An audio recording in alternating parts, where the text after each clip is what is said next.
Russell viper থেকে রক্ষা পেতে হলে আজকে 3-4 দিন বিভিন্ন গবেষণা এবং পেপার টেপার পড়ে জানলাম যে আপনার যে বাড়িঘর আশেপাশে খুব পরিষ্কার রাখবেন, কোনো পাতা বা লাকড়ি এলোমেলো করে রাখবেন না, বা স্তূপ করে রাখবেন না।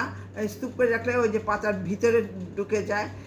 এবং বাড়িঘর খুব পরিষ্কার রাখতে হবে, এবং চারিদিকে যে দিক দিয়ে মনে করেন যে আপনি এই সাপটা আসতে পারে এখানে প্রচুর ব্লিচিং পাউডার ছিটাতে হবে। একটা স্টিলের বলে করে বা প্লাস্টিকের বলে করে ব্লিচিং পাউডার আধা কেজি 1 কেজি নিয়ে চারিদিকে ছিটাবেন, এবং ফসল কাটার আগের দিন ভালো করে ছিটে দেবেন। এটা থেকে কিছুটা রক্ষা পাবেন। আর যদি আপনি আক্রান্ত হয়ে যান তখন 333 এই নাম্বারে ফোন করবেন। সদর হাসপাতালে চলে আসবেন, উপজেলা হাসপাতাল না, সদর হাসপাতালে এটা প্রতিষেধক আছে, অ্যান্টিভেনম। সরকার বারবার বলছে এটা থেকে আপনারা ভয় পাবেন না, কিছু ভয় নাই।